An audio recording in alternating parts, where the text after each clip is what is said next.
I come from a musical family. My father was the director of music at the London College of Music, and he was the senior, I suppose you might call lecturer in composition, music composition at the Royal College of Music. And my mother was a piano teacher who really specialized in teaching very young children. And so music was around me all the time. My brother, of course, was a sort of leading concert cellist, and possibly at one time is Britain's most famous. So the family was all music, but I was the one who didn't really go for what's called classical music. Although, it was all around me all the time. I was the one who brought rock and pop and, of course, theatre into my family. I had an aunt who was an actress, and possibly the theatrical side came from her. I was taken to musicals and opera when I was very, very small, and really by the time I was 7 or 8, even really as young as that, theatre had grabbed me, and musical theatre had grabbed me.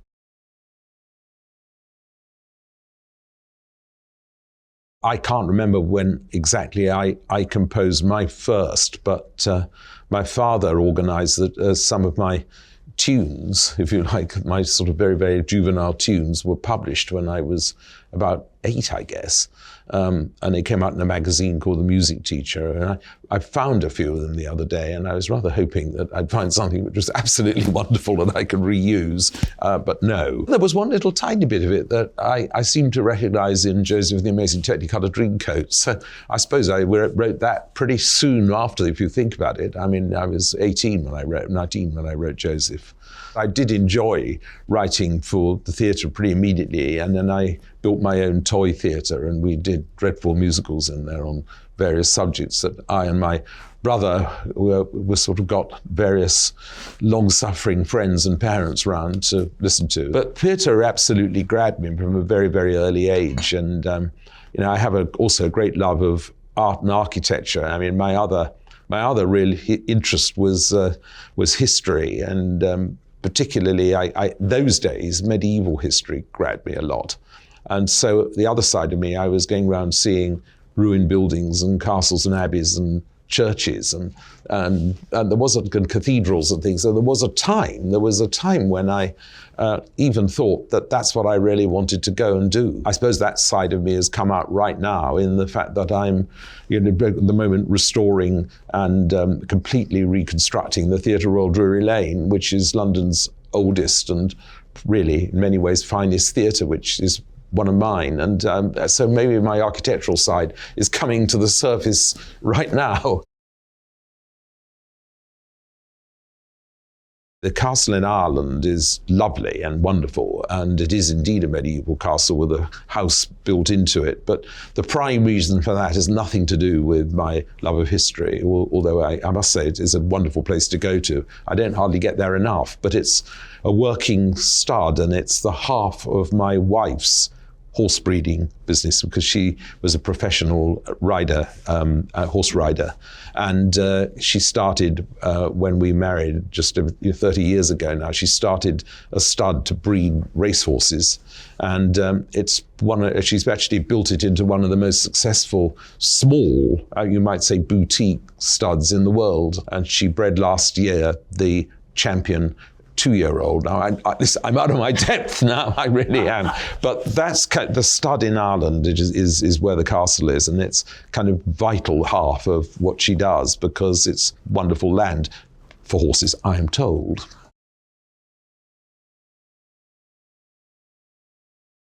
My father had an electronic organ because he was a great organist as well as everything else, and he was the musical director of the Central Hall, Westminster, when I was very young, and he played the organ there. He was a famous organist in his day, and a very young man when he started too playing the organ. He came from a very working class background, and in those days, really playing the organ in churches was the way you kind of got started in his day. That was before the Second World War. But so music was all around everywhere.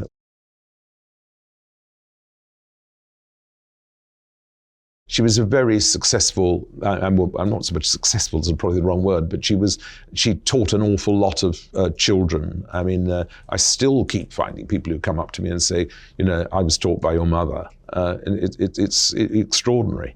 But she also became very, very much involved with the career of a very young pianist in those days called John Lill. Went on to win the Tchaikovsky competition. He sort of moved in as a kind of older brother to Julian and I into the family. So there was him playing the piano, there's my father playing the organ, there was me with my musical theatre and my rock and pop, and my brother on the cello, and goodness knows what the neighbours thought. In my case, my parents rather gave up on me. They knew I was sort of really doing my own way and finding my own path. And I think, and possibly wisely, my father was not really very keen for me to be too formally musically educated. There was a time I got what's called it's difficult to explain really, but called a demyship to Magdalen College, Oxford in history. And I met Tim Rice by that point, so I decided really not to take it up, which the family I thought obviously was a pretty odd and weird thing to do. I suppose you would call it a scholarship or an exhibition to Oxford. They thought that was not a bit weird, but my dad didn't. And he knew that I would really do what I wanted to do. And I'd met Tim Rice by that point, and he was 5 years older than me. And I when you're 17, which I was then, and Tim was 21, that's a big age gap. And I was very worried that I might lose Tim Rice and he might go off and do other things, because he had he was working at EMI Records at that point, and he could have well gone off and really had a career away from me. I did do a term at Oxford, and I got myself very into Oxford theatre very, very fast. And I thought I'd find a load of people who could really write lyrics. And you know what? I realized very, very quickly that good lyric writing is very, very, very very specific, and good lyricists do not grow on trees. And I realized that Tim and his turn of phrase and everything he was doing was very special. And so I think the proof of the pudding really was the first thing we wrote, which was Joseph and the Amazing Technicolor Dreamcoat. Wasn't actually the first thing we wrote, because we did a musical that never got on, which was a sort of commission. But you listen to Joseph, and we just had a revival of it in the London Palladium, which has been an enormous success in London. And I was struck. I had nothing to do with this revival. I just went to it as if I was an ordinary member of the public, really. And I was so struck by how his words and everything are still fresh over 50 years later after we wrote it.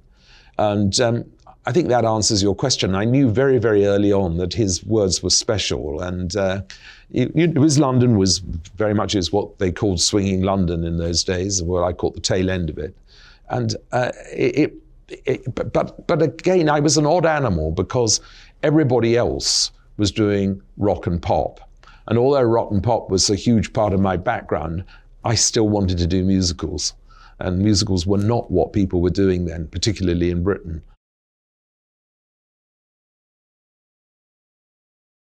Anything to do with musical theatre, which is really what I do. I mean, you can write melodies in isolation. Yes, of course, one can think of them. I mean, at any time they could come in the middle. I could think of one in the middle of this interview. But really, with musicals, everything starts and finishes with the story. I am a firm believer that a great musical score can't carry a bad story, whereas a really great story can carry an okay musical score. A really great example of a great story carrying, and well, not carrying, but serviced by a fantastic score would be Romeo and Juliet, West Side Story, or if you want to go Shakespeare, Hamlet, The Lion King, because The Lion King is really the story of Hamlet. And those are all great stories. And in my case, I found that I've done certain musicals where perhaps the story isn't really strong enough. And no matter what I had written, I think that the musical would never really have been as successful as it would have been if it had been a great story. The story of Joseph is wonderful because it's a very simple, primal tale about jealousy and then redemption and forgiveness, and that's Primal Tale. I mean, the story, thinking of the Tim Rice ones, the story of, well, the last 7 days of Jesus Christ is pretty good. And Evita, which was very much Tim Rice's idea, very interesting idea to, I think, looking back at it, to have written in 1975, 76, which is when we wrote it, because it was, in a way, probably much more about what was going on at the time in our own country, Britain, a way that the trades unions had actually caused the overthrow of an elected government. And, that was, although we didn't perhaps think about it at the time that way, I suppose that's why the story of Eva Peron and the way that, get an extremist like her, and an attractive extremist as well, and a young one, and coupled with Juan Perón as president. In one sense, you're writing about home is quite difficult with something that is actually going on. But what I'm saying is that I think it influenced what we were doing. Of course, the one show that you would come round and say, well, he's talking nonsense about a great story, would be Cats, because Cats hasn't really got a story. That was me trying to do something that I hadn't done before. My mother used to read me the T.S. Eliot cat poems in Old Possum's Book of Practical Cats when I was a little boy. And Tim Rice always liked to really write to melodies. So, so we found the dramatic situation, and I wrote for the dramatic situation, or where I thought that I could take the music in tandem with the story. But with Cats, what I wanted to do was to see if I could set existing verse, because I'd never done that before. So I started setting the poems, thinking of them as a concert piece, and because of Valerie Elliott, who was T.S. Eliot's widow, gave me some other poems which were not actually published as Old Possum. I thought I'd got something bigger. I wasn't sure what it was.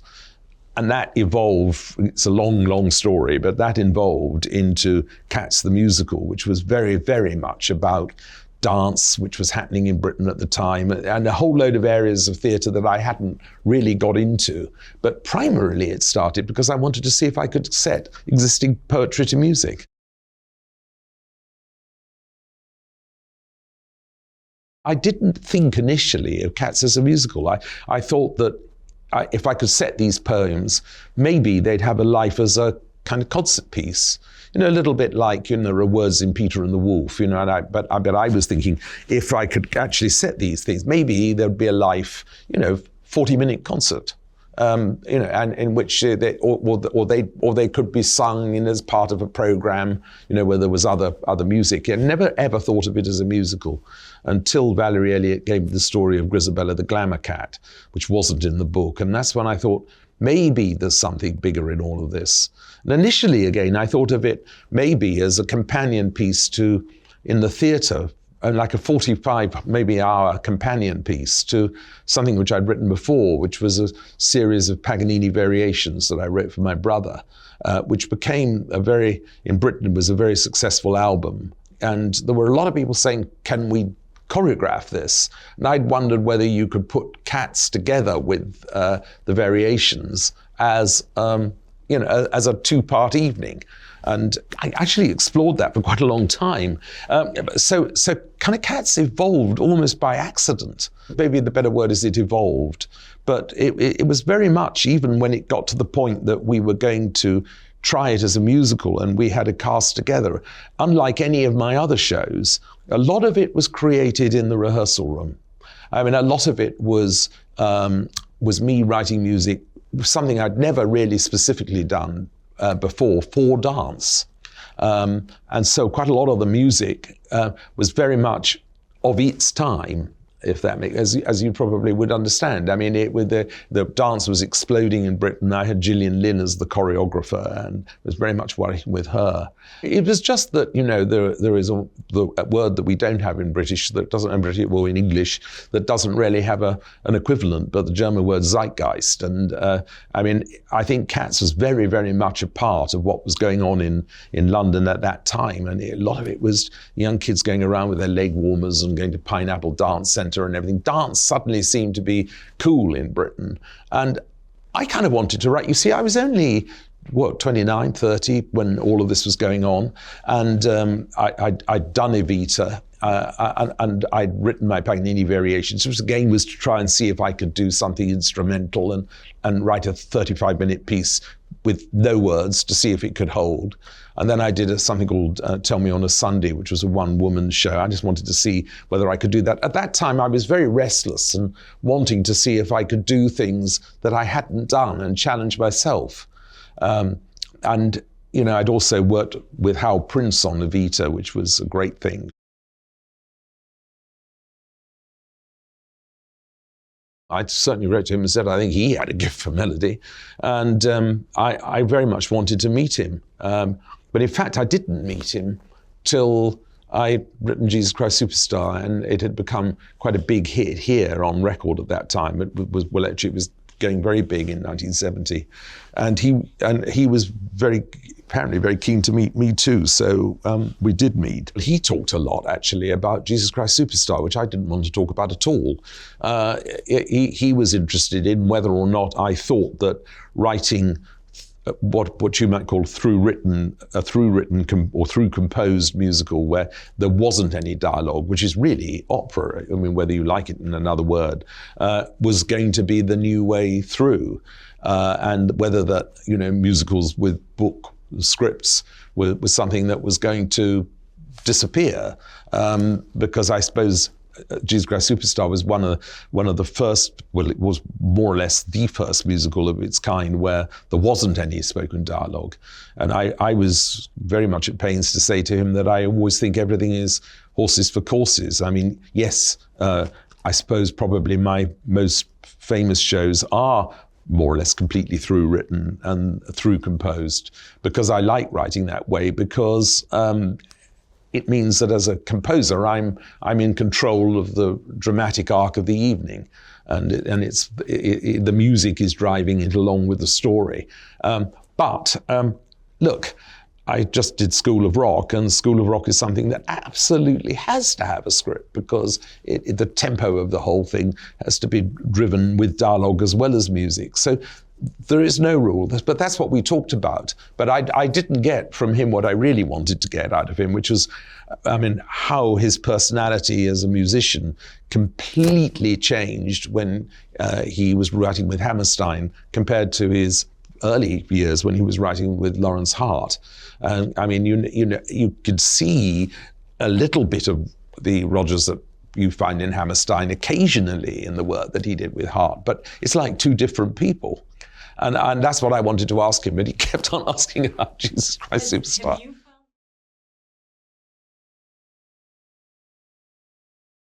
It's interesting because there's a movie being made of Cats as we speak, and I'm not really involved with it because it was sold years and years ago.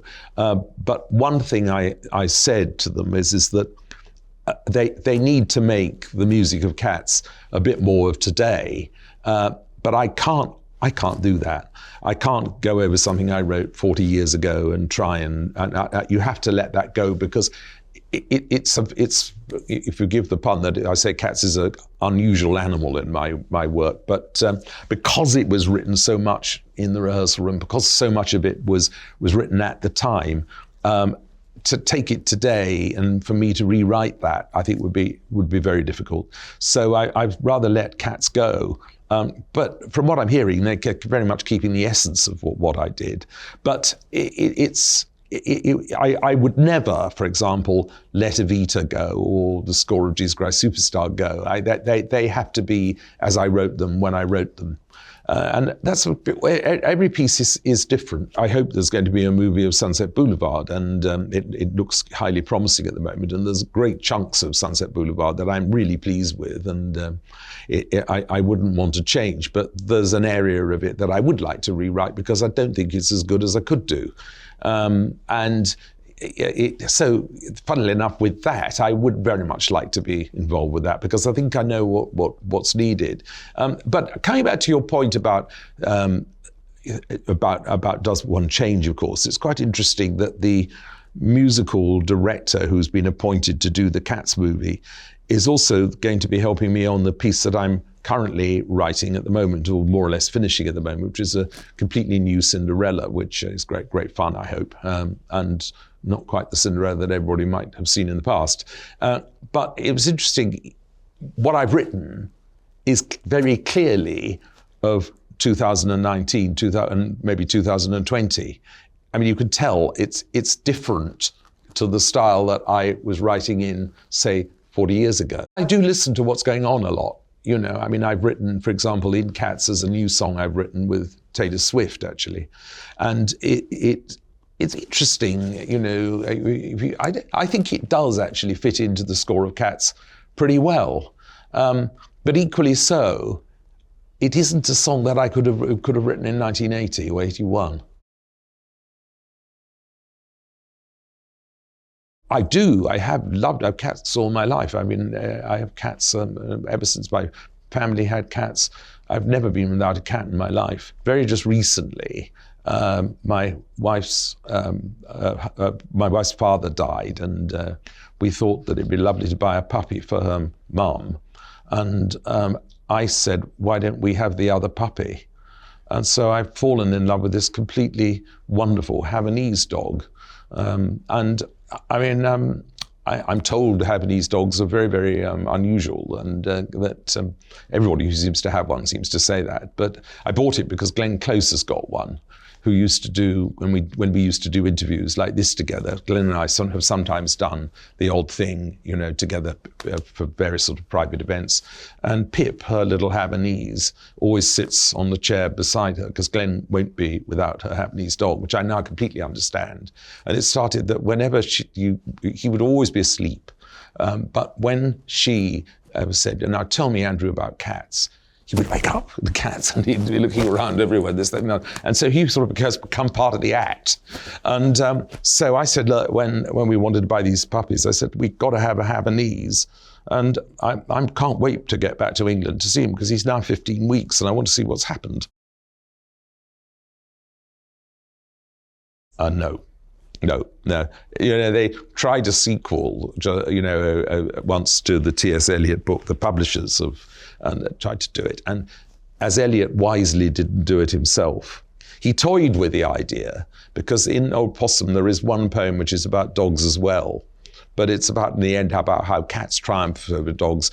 There was a very interesting review of this attempt to do a T.S. Eliot on dogs by, I forget who, he was a very good writer actually, I've forgotten who it was, but it was a very interesting review in the London Times that basically said, you can't do it about dogs, because what Eliot was actually doing was writing very specifically about actually the structure of English society at the time.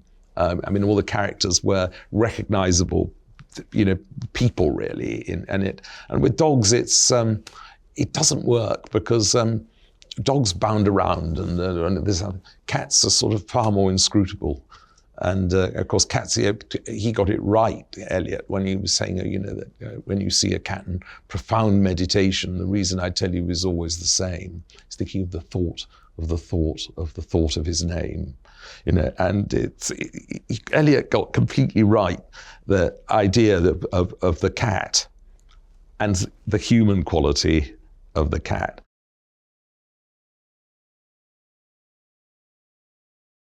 I'd love to be able to say yes, and because then I'd be in that place all the time. But the answer's no. I think of melodies, all the time actually. But it's because I'm really fascinated by the maths of melody as well. That's why I wrote the Paganini Variations.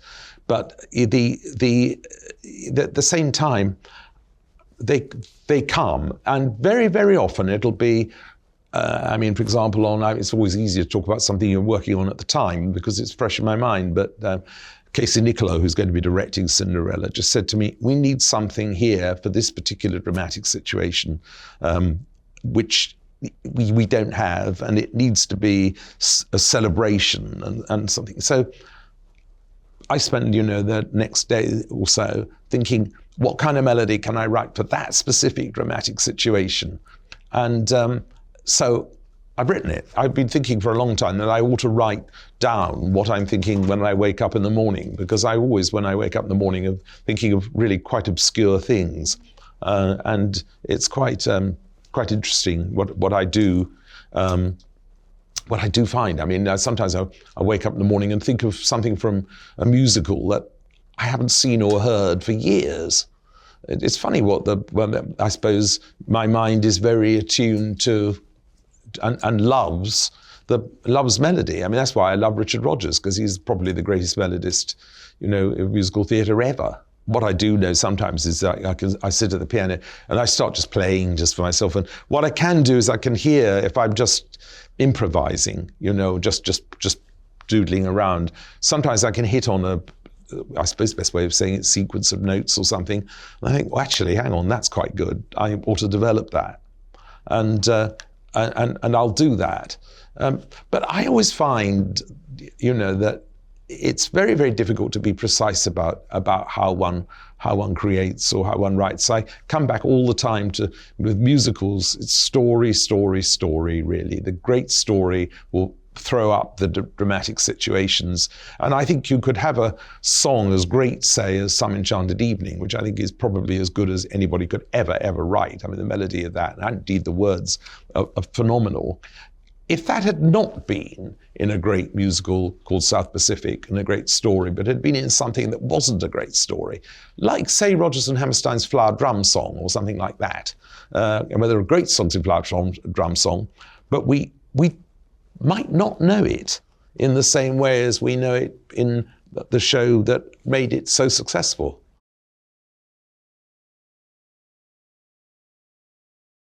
I don't know, but I have played, I do sort of strum the odd guitar, the chord on the guitar, but I really write on the piano. And I suppose the thing which is different to me, and I'm sorry to keep coming back to it, is that my love of the theatre really means that I've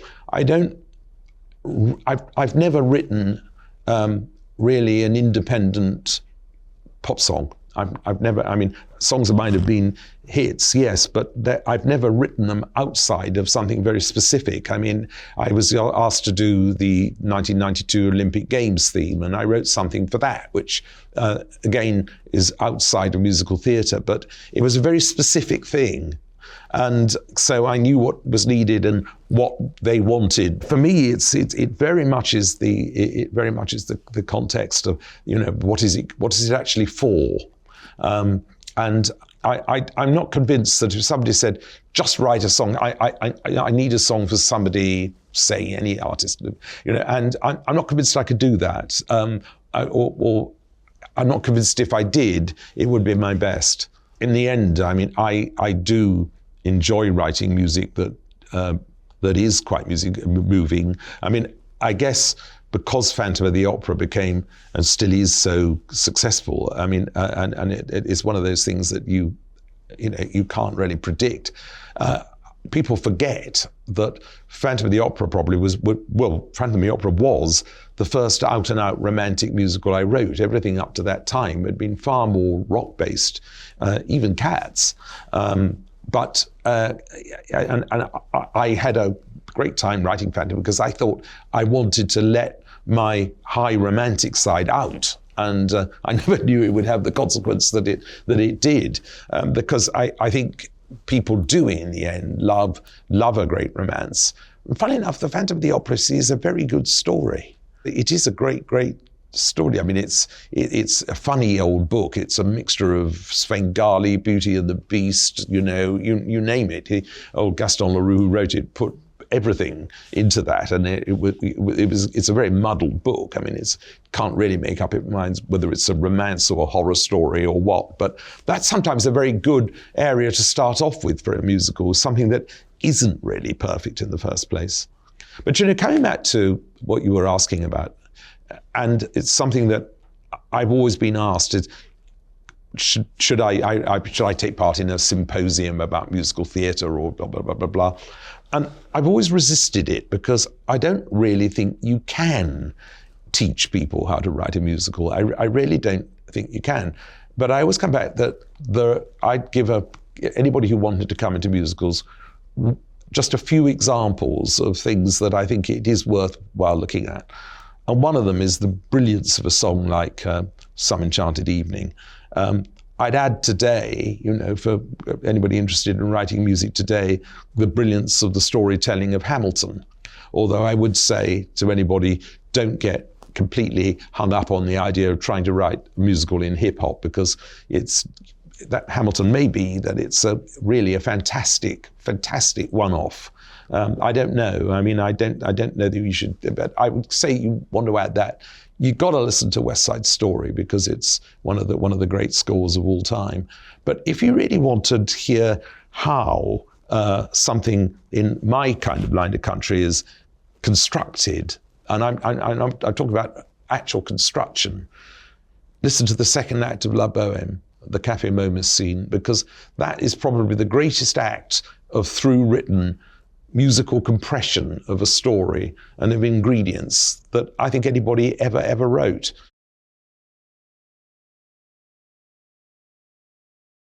No, there isn't. I mean, all I really want to do is to get on and write the next thing. I don't really want to. There's only one piece of mine. I mentioned Sunset Boulevard. I was going to do the film I would do some work on, but the only piece of mine that I would love one day to go back over. This goes right back to the time, when I was doing Cats. One of the pieces I wrote was a Requiem Mass. And there are bits of that I think are not very good at all. And I'd really love to go back over that. But I'm not sure that I can. It's not, in the end, you've got to also know your own limitations. I'm not sure I can do it. I think a lot of it's hard work, but a lot of it is something being in the right place at the right time. But with musicals, it's hugely about collaboration. And one of the things that I was told when I wrote a musical that really did not work called Jeeves with a very successful playwright, Alan Ayckbourn, but it was a shambles and a mess. And that was, I was in my mid-20s when I did that. And Harold Prince went to see it. And he wrote me a letter saying, don't be discouraged about this, because actually there's some quite good songs in here. But he also said something which stayed with me all my life, which is that you can't listen to a musical if you can't look at it, by which he was actually saying that the designs for Jeeves were absolutely hideous. And I actually met him after that, and he said, what are you writing next? And I said, well, Tim Rice is very keen on the idea of doing a musical about Eva Peron. And he said, well, if you ever finish it, bring it to me. And I did, of course, that's how Evita came to be directed by Hal. But that's a really good case in point, because if anybody who remembers the original production of Evita will remember how it looked, and it was wonderful. But I think it's a very, very good point. And I think you could have, as you can have with opera, you can have a great production of exactly the same piece of music and a not very good production of exactly the same piece of music. And you come away not having had a great evening and probably not appreciating the music. So which is by way of saying that musical theatre, every ingredient has to be right. I mean, Phantom of the Opera, everything did come together. Harold Prince's wonderful direction of it, the music did come together and fitted brilliantly with the design, which was really extraordinary by Maria Bjornsson. Every element came together, and you go and see Phantom of the Opera now, and go and see it in London or on Broadway, and it's the only musical running now of its time, which is running lovingly looked after with the 28-piece orchestra exactly as it was done then. You wouldn't be able to afford to do Phantom of the Opera like we did it then today. That's another issue altogether. But go and see it. Now that's where every ingredient came together. Lion King, every ingredient's come together. Hamilton, every ingredient's come together. But there is a certain amount of luck to it, because take a musical that didn't work as successfully as it subsequently came to. Chicago didn't open to great reviews. It ran a length of time because it was Bob Fosse and Gwen Verdon and all that. But it wasn't considered to be the musical on the same level as Chorus Line, which opened at the same time. But Years later, it opens in the production that still is running around the world, and it's basically a staged concert production of it, but very, very well done. And Zeitgeist, same time as the trial of O.J. Simpson. And people said, I get it. And it, at the second time around, everything came together. And it's only by way of saying that there is a certain amount of luck in the whole thing, because coming back to that word zeitgeist, you could do a musical and it'd be out of its time for some reason. And you don't know. But the other thing, sure as eggs are eggs, if you try and write a musical that's of its time, it's going to be out of its time. It won't work. Well, I think by the time we got to doing Cats, and it had finally evolved, and we were at that moment where we didn't know what an audience was going to make of it when they saw human beings as cats on stage. I think at that moment we were all pretty worried. We had no idea what was going to happen. It's quite interesting. I mean, I don't know what will happen with the movie, because I've not really been involved with it, but they've got this extraordinary technique, which is not CGI, but it's absolutely extraordinary. It's kind of like hand done, but it is hand done, obviously electronically, but where they can create fur on the actors' faces. But you know it's Ian McKellen, it's Judi Dench, it's Jason Derulo, it's Taylor Swift. I mean, it's Taylor Swift's a cat. And I don't know what people are going to make of it. The trailer has been very divided. I think it's very funny. When the trailer was sort of, as completely kind of considered to be as sensational as it was, and as controversial as it's been, I was sort of thinking, gosh, I've taken some pretty controversial subjects, but turning Taylor Swift into a cat, I never thought was controversial. And yet everybody's saying, gosh, this is wrong. It's really interesting because, Cats has been seen by a big audience, but quite a while ago now. And anyway, I don't know. It's very much Tom Hooper's Cats, and he's a very, very brilliant director. I can't wait to see it because I haven't seen it. All I've seen is the trailer.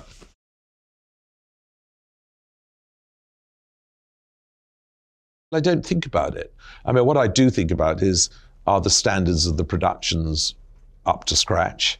One of the issues on Broadway at the moment is that, which I don't think this is the right place to go into them, but is what's going on with the pricing of tickets, and the way that secondary ticketing websites appear to be official, and people are buying tickets far more expensively than they need to or should do.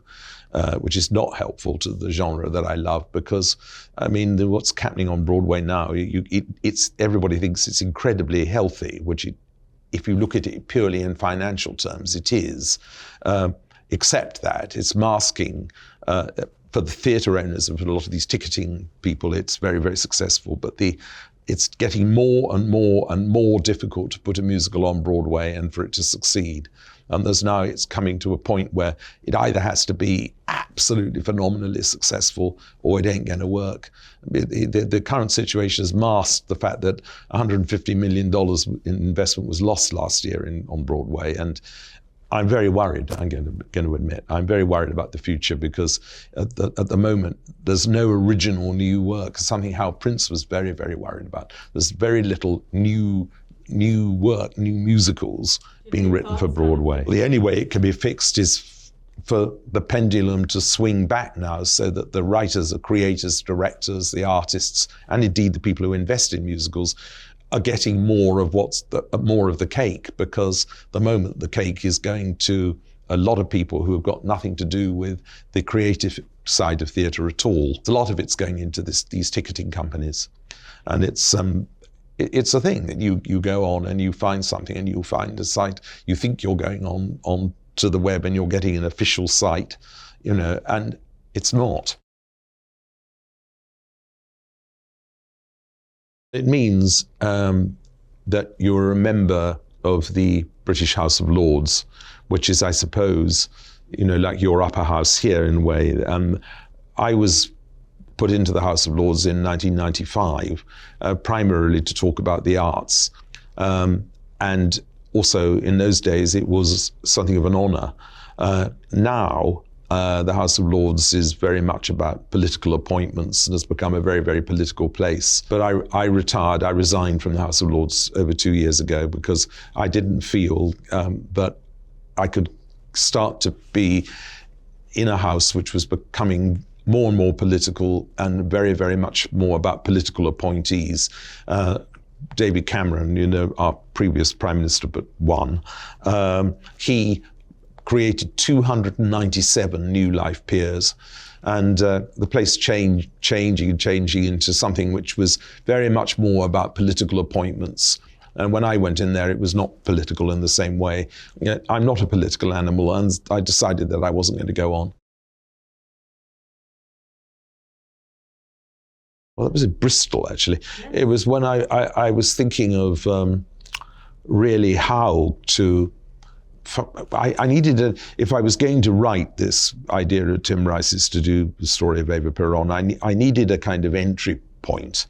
And I thought, I need to have some kind of anthem for Eva Peron that it became her sort of theme, but in the end became a tragic theme as opposed to being just simply an anthem. And as ever with me, I thought of something I'd actually seen in real life, which was Judy Garland at the Talk of the Town, which was a venue in London in those days. And she was at the very end of her career. I mean, really only, I think, probably a couple of weeks before in the end she died. But she was very, very late for the performance. And it was one of those dinner theatres where people drink, you know, so there were quite a lot of people who'd had a few cocktails, put it mildly. And when she came on stage, it was a really hostile reaction to her. And she was also all over the place and couldn't really sing. And she sort of tried to do a little bit of the trolley song, and then she sort of gave up and did this broken version of Don't Cry For Me Argentina, of Over the Rainbow. And I mean, this song that, you know, was her anthem turned on her because the audience were actually throwing things onto the stage. It was awful, absolutely. It was like seeing a little sparrow crushed in somebody's hand. And it's something I absolutely can graphically remember now.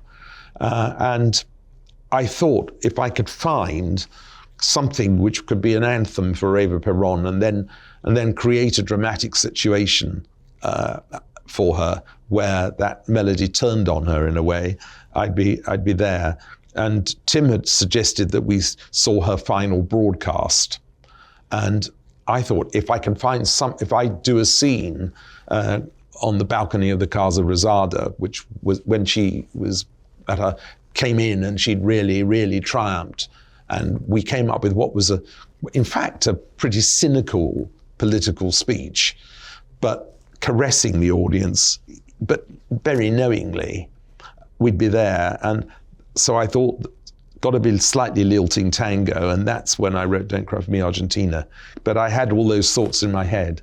I wrote the melody fairly quickly, and I sketched, actually, that afternoon, most of what people would think is the beginning of Evita, which was really the funeral through, and how the melody of Don't Cry For Me Argentina was worked into all of that. Initially sung by Che Guevara, and then Don't Cry For Me Argentina as the song which we know would come out of that.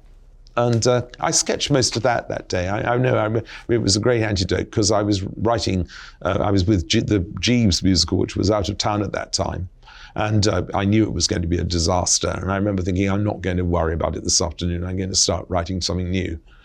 It's a very good piece of advice to people coming into the theatre, which is always really have in your mind what your next project's going to be. Because then, I mean, old George Abbott, who was 100 and whatever he was when he died, I remember him always saying, you know, when you've got a musical at opening, make sure that 10 o'clock the morning afterwards, you've got a meeting about the next one. And I'm not sure that you actually should completely follow that advice, but I certainly think it's always a good idea to have another thought or other thoughts going in your head about what you might write.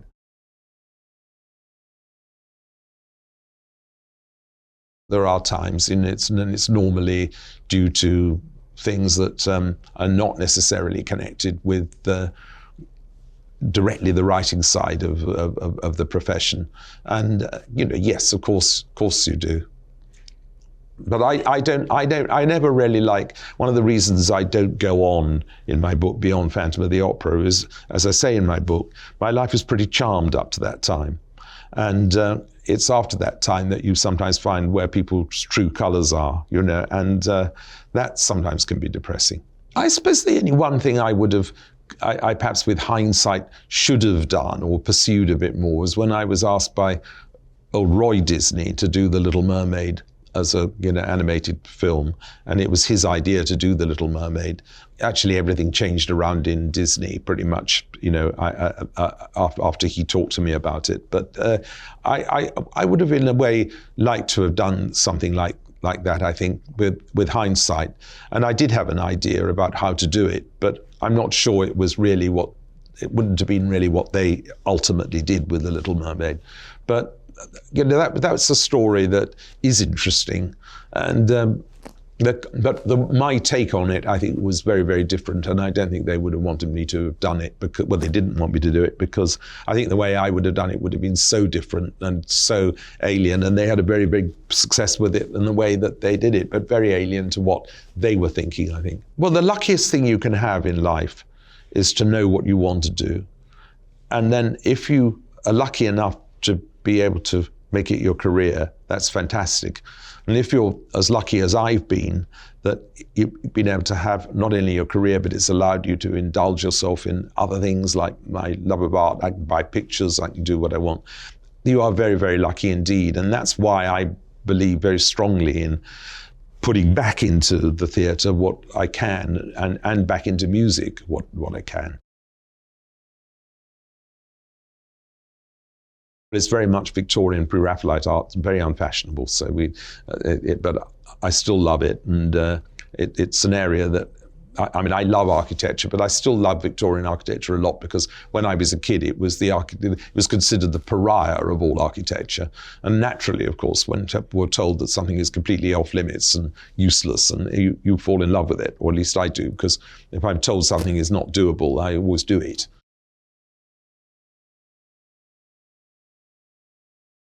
I've got the opportunity to help young people get into theatre, get into music. I've got 8,000 children roughly now getting free music lessons in Britain. I've got the initiative that I funded that is administered by the American Theatre Wing here, which again is about getting children, younger people into music and theatre. One of the great difficulties at the moment right across the world is that arts and music in particular, is being cut out of the school curriculum. And it's absolutely insane, because with the scheme that I'm talking about the 8,000 kids we have roughly in Britain, these are all in schools in pretty rough areas.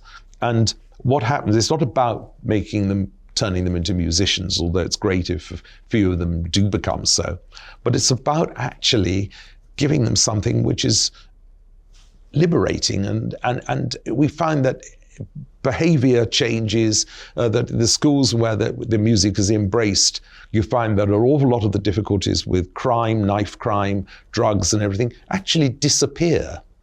And one of the things we also discover is that if you give the children a musical instrument, very often it's the first thing that they've ever truly owned. And we find that sense of ownership often leads to kids wanting to come in and work on out of school hours. They'll come in on a Saturday and make music. And it's really vital for, I believe, the health of society that we keep music in our education system all over the world. There are a lot of scholarships that we have for people who can't afford, which again comes back to the American Theatre Wing efforts. For people who can't afford to go to, say, theatre colleges and training places. So I have quite a few there, and it's quite rewarding now for me, because I'm seeing these scholars coming through now, and I see them in shows and other people's shows, and that is very rewarding to see, because you know that one has made a bit of a difference. I mean, the current star of Joseph the Amazing Technicolor Dreamcoat and the revival that was just in the London Palladium, was one of my scholars. And it was, as I had nothing to do with that production, suddenly seeing him being turned into a big star in Britain is really rewarding, actually. And I had nothing to do with it other than I funded the scholarship. Now, I'm not a trustee of my foundation, because I think if I was, I might be influencing the foundation in a way that wouldn't be healthy, because I don't think it's a good idea. I think it's much better that I'm arm's length from it all. And it then becomes, because very good people are running it. And that's why I wanted the wing to run it here, because I can't set up a charitable organization, and know where's the right place for the money to go. It's got to be done by people who know and who are actually on the ground, and I'm not. Obviously, as I said, Richard Rogers, very obviously saved composers like Prokofiev, Gershwin, all of these, the great musical theatre writers. I would add as melodists, I think if you were talking about the great melodists of the 20th century, I would put Paul McCartney in there. I would definitely put Rogers. I definitely put Prokofiev. I definitely put Gershwin, because he died so young, but I definitely would put him there. And those, of course, in the theatre side of things, I'd definitely put Hal Prince. And therefore, but today, there are a lot of people I've seen things that I hugely admire, but whether they influence me or not, I don't really know. I mean, I just saw a play which was like a kind of epic cavalcade called Small Island at the National Theatre, which is one of the best staged, one of the most brilliant things I've seen ever. But whether that would really influence me, I don't know, because I think one of the things that really I liked so much about it is it reminded me of Hal at his best.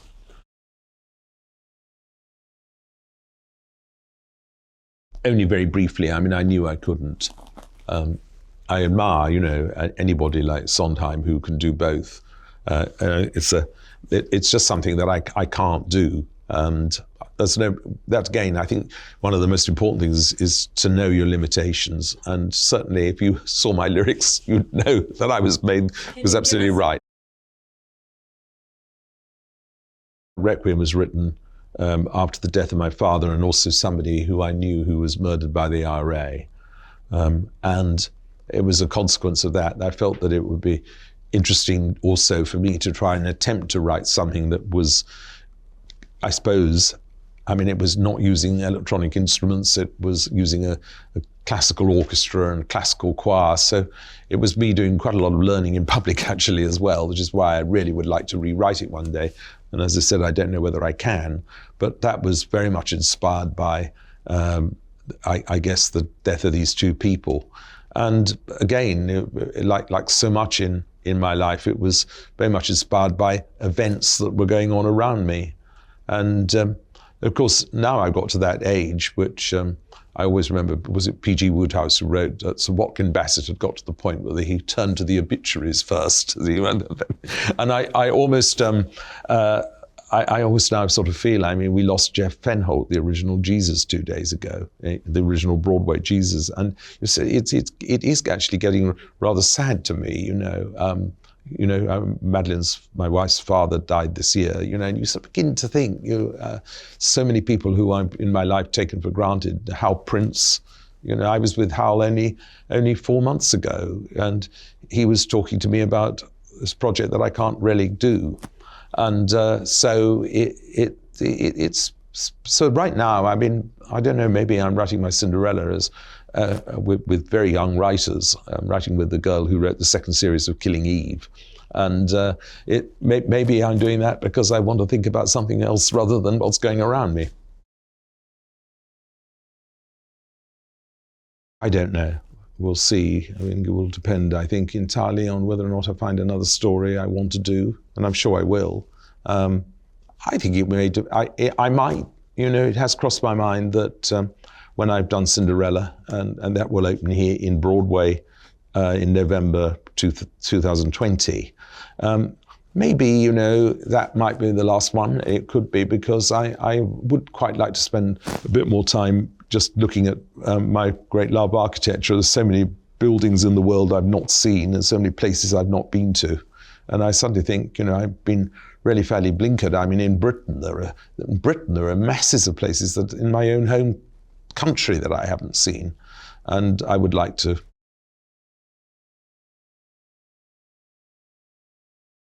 I can't really sort of define it like that. I mean, I'm in fact taking off next week with my Cinderella writers, and we'll spend, next week really locked away and not really taking on anything else. But the thing in my life is that there's so much going on.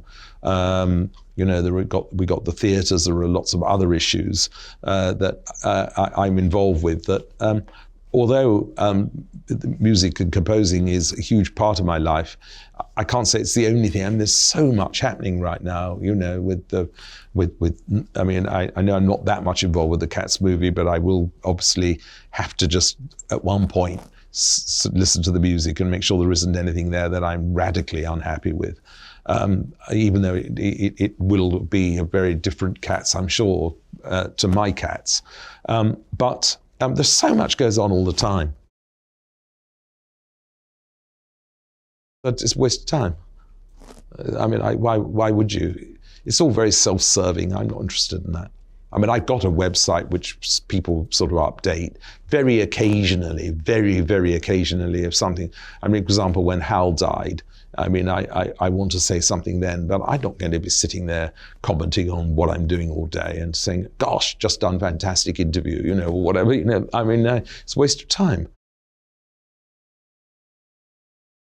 The music and my love of art and architecture and everything. Right now, one of my biggest concerns is to get the restoration of Drury Lane right, making sure that we really are back to bringing the building back to what it was, and also making it into a theatre where people can work today on exciting new work too, not make it just a moribund old proscenium theatre. It's going to be one of the very few theatres of its kind where you can also play in the round when we finish. All of that fascinating. I mean, it takes up a lot of time to have to, to when you're thinking about, is everything right? A huge, great building project like that.